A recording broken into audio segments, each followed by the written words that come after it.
Active India में आपका हार्दिक स्वागत है। मैं शंकर धीवा।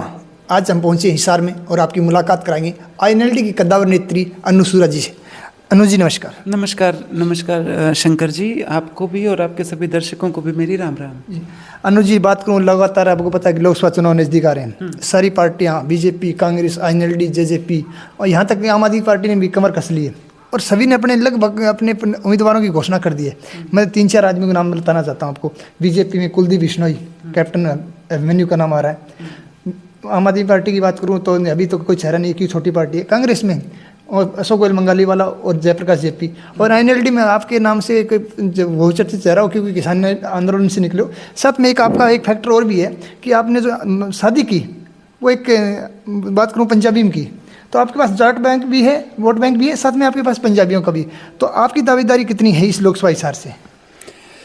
देखिए शंकर जी, पहली बात तो जो दावेदारियां होती हैं ना, मैं इनको दावेदारी ही नहीं मानती जी। असल में क्या है कि जो लोग इच्छुक हैं वो चेहरे दिखाते हैं और इलेक्शन से ठीक पहले अपने चेहरे दिखाते हैं, लगभग 1 साल पहले आप मानो, वरना यही हिसार जिला था जी, यही सड़कें थी, यही जनता थी, यही लठ पड़ रहे थे किसानों के। तब कहाँ तो जयप्रकाश जेपी था जी, कहाँ अशोक गोयल मंगाड़ी वाला था जी, मंगाड़ी से कितनी दूर चौधरीवास धरना था जी, और आदमपुर से इलेक्शन लड़ा था, कितनी दूर लांदड़ी टोल था जी। खूब प्रदर्शन हुए, खूब लठ पड़े किसानों के। अब ये वोट कहते हैं हम किसान, बीजेपी ने किसानों का कुछ नहीं किया, तुमने क्या किया है? और ये आम आदमी पार्टी वाले कितना साथ दिया, कितना नहीं दिया। तो तैयारी क्या ये पार्लर से तैयार होके आएंगे? मैं तो देखो सीधी बात कहती हूँ, तैयारी तो करने का जब टाइम था तब घरों में गुदड़ों में घुसे हुए थे सारे। अब तो ये वही बात, पैसा फेंक तमाशा देख हो रहा है। तो ये बात अब जनता भी समझती है। ये जो जगह जगह समाज से भी उतार रखे हैं, ये और बता दूं, आपने तो 2 ही पार्टियों का नाम लिया, आप जेजेपी भूल गए जी। नहीं, उसका कोई उम्मीदवार आया नहीं, उम्मीदवार आएंगे भी नहीं। अच्छा, सीधे नहीं आएंगे, अब पर ओरले कार्ड आएंगे, ओरले कार्ड आएंगे मतलब हेलीकॉप्टर। हाँ, किसी हल्के में तो आएंगे किसान नेता बन के, किसी हल्के में तो आएंगे किसान नेता बन के, और किसी हल्के में आएंगे समाज सेवी बन के। समाज सेवा आज याद आई है जी। कोई तो कह रहे कि हम मतलब बुड्ढों को घुमा के लाएंगे, कोई कह रहे कि मतलब हम मतलब इस तरह की एक्टिविटी आज याद आई है। यही बुड्ढे रोड पे बैठे थे और लू चल रही थी, कोई भी इनमें से नहीं आया। अब इनको सीधा सा पता है कि भाई सीधे जाओगे तो लोग मारेंगे डले, तो हाँ डले मारेंगे, लठ मारेंगे। तो कहीं तो किसी हल्के में तो अपना बंदा पका रहे हैं किसान नेता के तौर पे, कहीं पका रहे हैं समाज सेवी के तौर पे, और कहते यूं फिर रहे हैं वो जनता को कि भाई हम तो सामाजिक लोग हैं, हम तो समाज का और ज़्यादा भला करना चाहते हैं, इसलिए इलेक्शन लड़ेंगे और देखते हैं कोई पार्टी टिकट देगी तो ठीक है, वरना निर्दलीय लड़ेंगे। उनको पता है पार्टी तो कौन टिकट देगी आखिरी में, उनको पता है वो किसके छोड़े हुए हैं, वो पता है। अगर किसी को नहीं पता तो आज मैं बता रही हूँ कि आपने कांग्रेस आम आदमी पार्टी का तो नाम लिया, लेकिन ये जो कच्चर हैं इनका भी नाम ले दो। ये इतने बड़े हैं नहीं जितना मैं समझ रहा हूँ। हाँ, ये इनका पता क्या है, अब ये इस नीति पे चलेंगे, मैं मरी तो मरी, तन्ने भी ले मरी।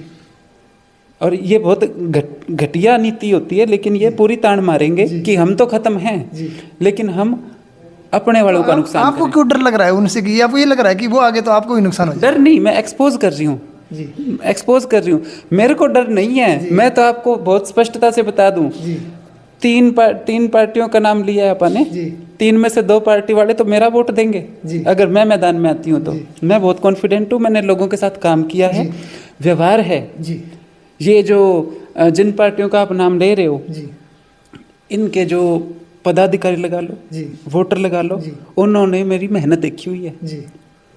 तो आप बेसिकली आप ये बोलना चाह रहे हो कि वो उनको ये पता है कि अनुसूरा उनको टक्कर दे सकती है? उनकी पार्टी से किसी से लड़ाई हो सकती है, अन्नू से लड़ाई नहीं है। अन्नू से लड़ाई नहीं है, चाहे भवानी खेड़ा हो, चाहे उचाना हो, चाहे उकलाना हो। मैंने तो जहाँ जिन हलकों से मैं इलेक्शन नहीं लड़ सकती, वहाँ भी अपने साथियों के साथ इतनी मेहनत की हुई है, गली गली जाके। वो लोगों को याद है, वो लोगों को याद है। और तभी मैं कह रही हूँ ना, मेहनत आज याद आई है जब इलेक्शन का 1 साल या 6 महीने रह गए। अब समाज सेवा भी याद आ गई, अब किसान भी याद आ गए। दूसरा मेरा पर्सन आपने सारी गिना दी, ठीक है, आपने धरातल पे काम किया, इसमें कोई दो राय नहीं है, किसान भी आपके नज़र में।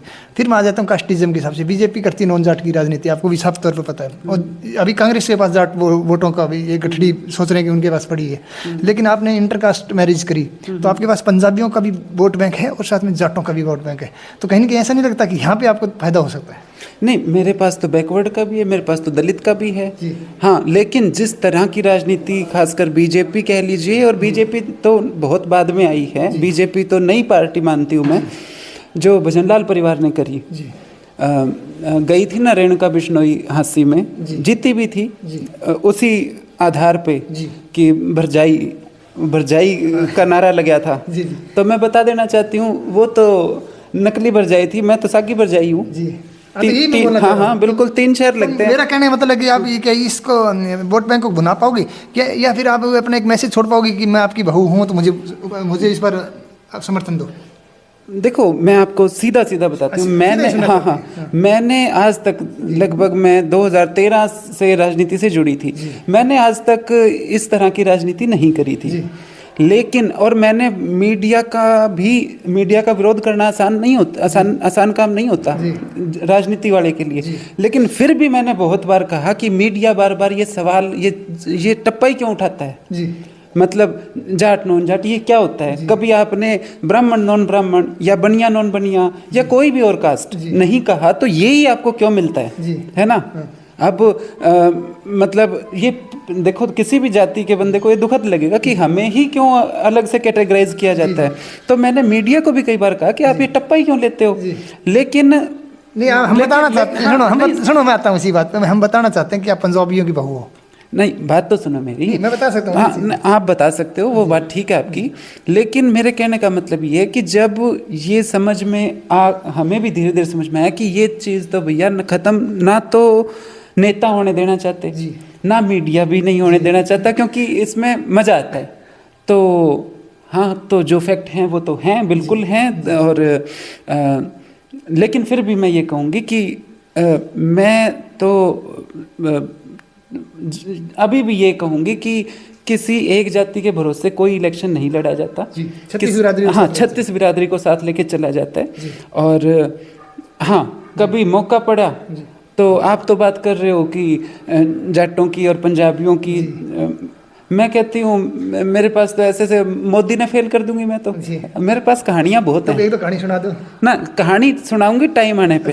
हाँ, तो कहानियाँ तो ऐसी हैं कि मोदी जो, लेकिन मेरा एक असूल रहा है, मैंने कभी जैसे ये मोदी करता है ना, मोदी मैं इसलिए बार बार बोल रही हूँ क्योंकि उसने सबसे ज़्यादा किया है सिंपैथी के वोट लेना। मेरे साथ तो ये हो गया, मेरी मतलब मैं चाय बेचता था, फिर मैं यूँ करता था। बेची होगी ना चाय? हाँ, नहीं, मैंने चाय तो नहीं बेची, लेकिन मैं ये नहीं, मैं उसकी बात नहीं कर रही। मैं ये कह रही हूँ कि जैसे वो सिंपैथी के वोट लेते हैं नेता, मैंने कभी खुद, मैं मोटा समझ पा रहा हूँ कि आप ये चाह रही हो कि मुझे सिंपैथी के वोट नहीं चाहिए, मुझे अपनी जो ताकत के वोट चाहिए, मैं लोगों का समर्थन करूँ। बात तो सुनो।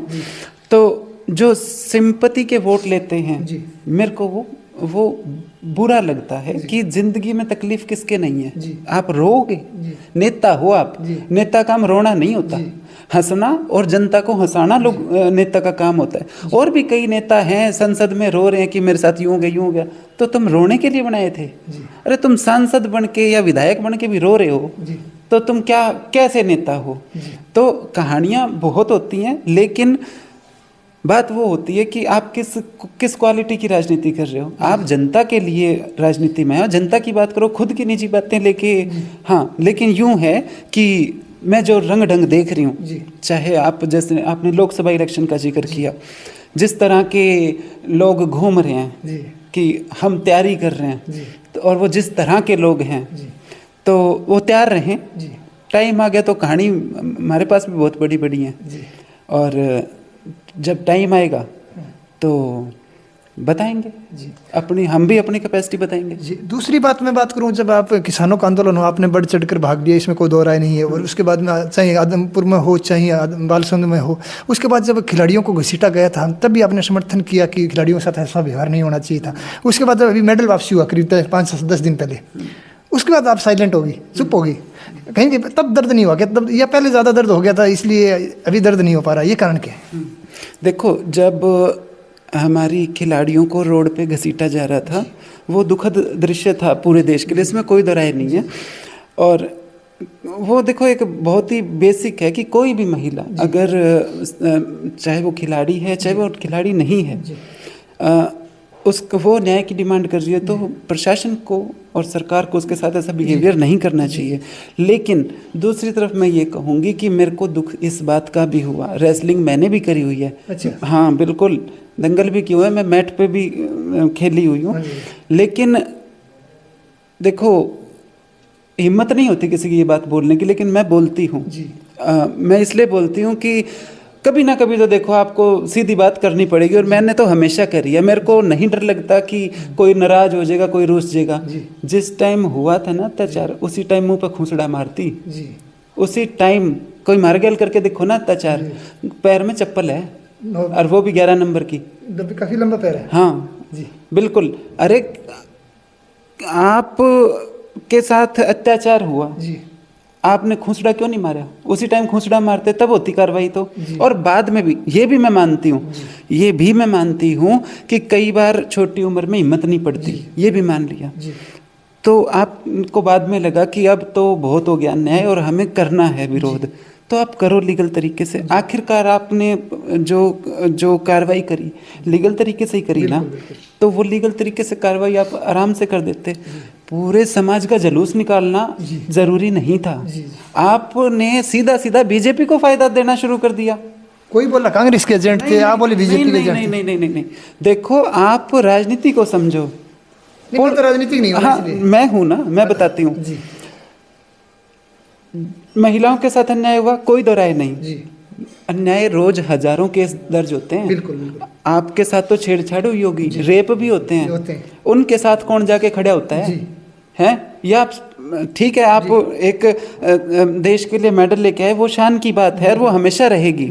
मेरे कोई मतभेद हो तो भी वो तो शान की बात रहेगी। आपकी मेहरबानी है कि आप देश के लिए मेडल लेके आए, लेकिन आपकी निजी लड़ाई में सारा देश कूद जाए क्यों? निजी लड़ाई तो और महिलाओं की भी है। आपका तो ब्योत है, ऐसी ऐसी महिलाएं बेचारी खाना रोटी को नहीं, मतलब पता नहीं क्या क्या घटनाएं हो जाती हैं।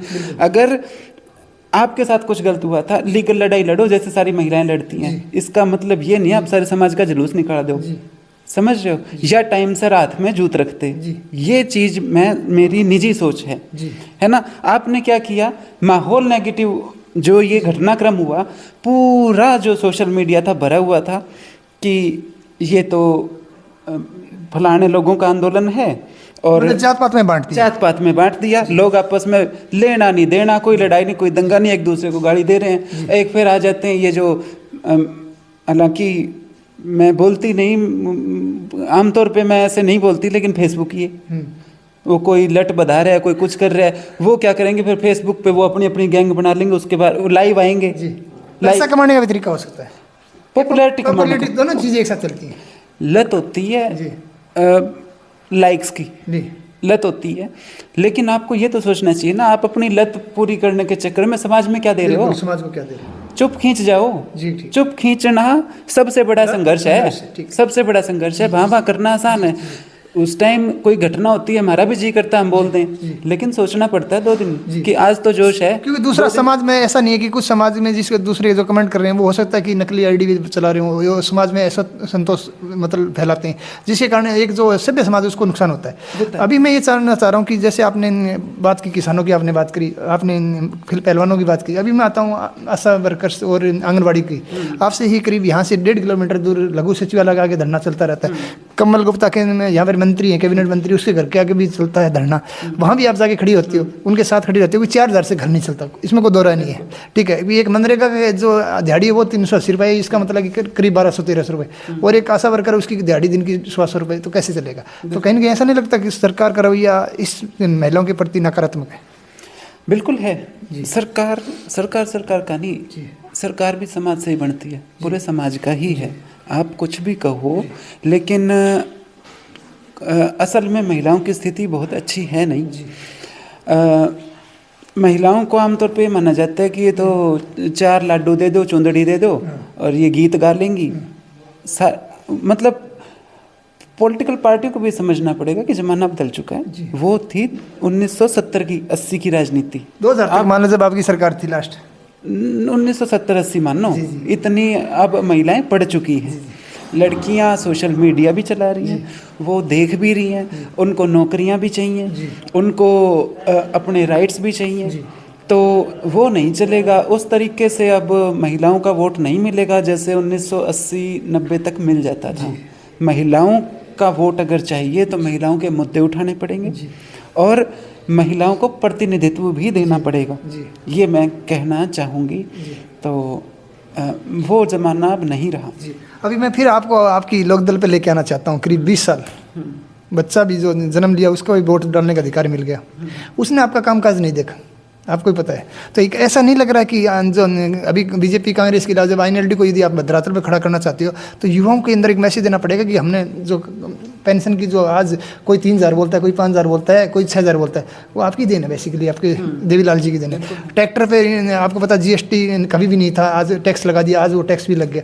कहीं ना कहीं ऐसा नहीं लगता है कि 20 साल का जो लंबा पीरियड है उसको एक मद्देनजर रखते हुए आपको युवाओं के अंदर एक मैसेज देना पड़ेगा कि हमने पहले भी काम किए, अभी भी करेंगे। तो आने वाले लोकसभा चुनाव और विधानसभा चुनाव में आपकी ऐसी क्या रणनीति है जिसके कारण युवा, महिला और किसान आपके साथ जुड़े?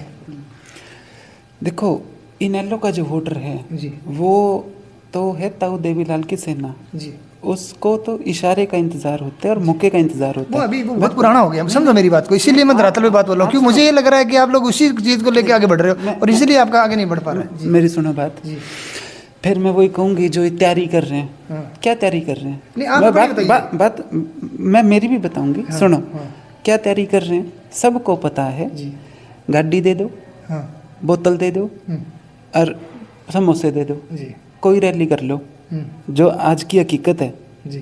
ये जो कह रहे हैं ना फलाने इतने आदमी लेके आया, टी-शर्ट छपा छपा बांट दो, मैं आपको असली बात बताऊं, ये जो नेता तैयारी कर रहे हैं ना, ये जिस गांव में जाते हैं, एक दिन पहले मेरे पास फ़ोन आता है या 2 दिन पहले, 4 दिन पहले, अनु जी गाँव में खेल करा रहे हैं। मैं जी बहुत बढ़िया, बोले कोई मुर्गा बताओ। अच्छा, हाँ, तो मैं कह फलाने से बात कर लो, उसका चार्ज चढ़ रहा है इलेक्शन लड़ने का और वो दे देगा। मतलब डील आपसे होती है इधर से? नहीं, देखो मेरा व्यवहार है और मैं तो कहती हूँ 2 नंबर के जो कमा रखे हैं इनको लूटो। एक बात बता रहा हूँ, उसने 2 नंबर के कमा रखे, 4 नंबर के, और उससे फर्क नहीं पड़ता। और हम उसके किसके ऊपर कमेंट्स क्यों करें? मैं उसके लिए कानून बना है। मेरा सबसे सीधा सिंपल आपसे सवाल है कि जो 18 साल का बच्चा जो अभी चुनाव में नया वोट डालेगा नंबर 1 पे, यानी उसका पहला वोट होगा, उसने 20 साल से आपका राज नहीं देखा, तो आप उसको क्या दोगे, उस बहन बेटी को और उस युवा लड़की को, कि आने वाले समय में इन लोगों पे विश्वास करें?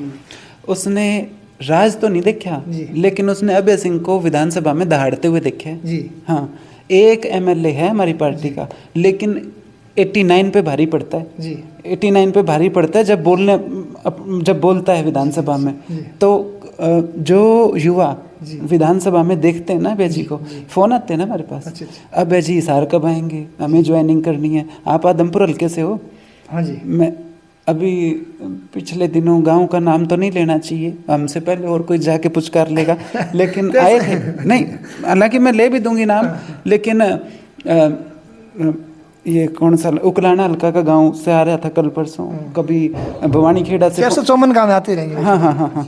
तो युवा तो कहते हैं कि हम धड़ल्ले से ज्वाइनिंग करेंगे और कर भी रहे हैं, लगातार कर रहे हैं। तो इवन क्योंकि मैं तो पैदल यात्रा करके आई थी, मेरे पास तो मेवात तक से फ़ोन आते हैं ज्वाइनिंग करा दो, पर मतलब अब ऐसे मिलना है, लोगों का सपना है।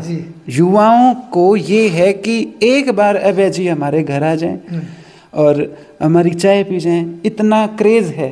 एक विधायक है, तो कौन कहता है कि युवाओं ने इनेलो नहीं देखी? इनेलो तो दहाड़ रही है आज भी विधानसभा में, एक है तो भी दहाड़ रही है।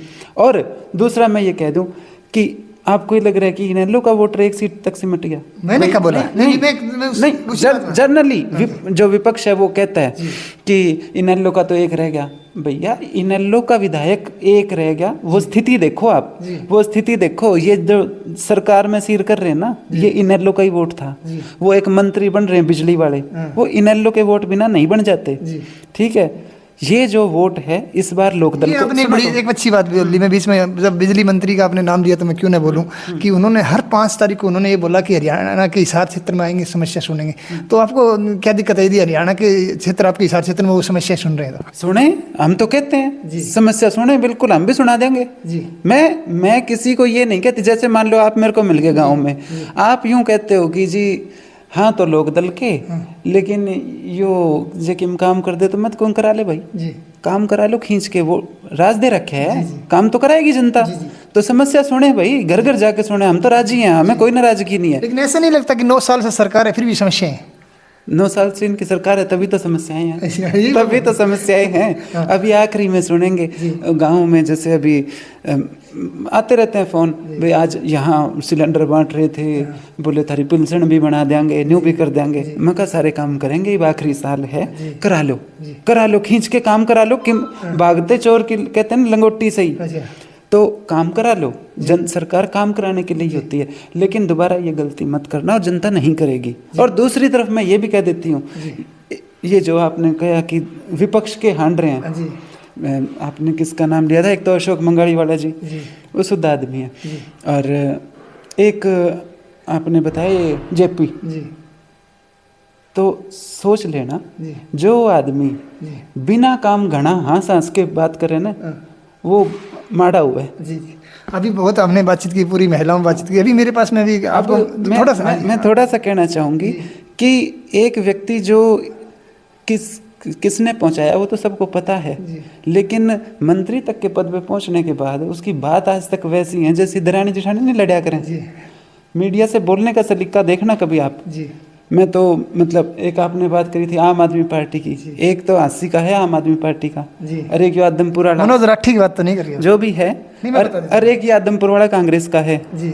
इनको एक बार बोलने का लहजा देखना दोनों का, इस तरह जैसे वो नहीं होती जो मतलब दरानी जिठानी आपस में टोंट मार मार के बातें करती हैं, ये तो इनका सलीका है। ये लेकिन ये तो एक नहीं, वो बिल्कुल सही, लेकिन एक उनकी पॉपुलैरिटी तो है जिसके वीडियो आप देख रही हो, इसमें कोई दो रह नहीं ना कि मतलब आप देखती तो उनको लोग तमाशा देखते हैं। अच्छा, तमाशे तो बिल्कुल बिल्कुल। और मैं ये कहती हूँ कि देखो एंटरटेनमेंट भी जरूरी है, कोई दिक्कत नहीं है, लोगों को कोई वीडियो देख के मजा। एक आपसे अंतिम प्रश्न है, जो आपकी पार्टी से हट गए है उसको आप किसी तरह से आप उसको जवाब दे सकती है, इसमें कोई दौरा नहीं। 10 साल से खट्टर साहब मुख्यमंत्री हैं और 10 साल से भूपेंद्र सिंह हुड्डा मुख्यमंत्री रहे, यानी 10 साल के एक्सपीरियंस के साथ मैं ये बोलना चाह रहा हूँ कि दोनों में बेहतर मुख्यमंत्री कौन सा है? ये सवाल आपने एक बार पहले भी पूछा था जी, और मेरे को तो दोनों बेहतर नहीं लगे।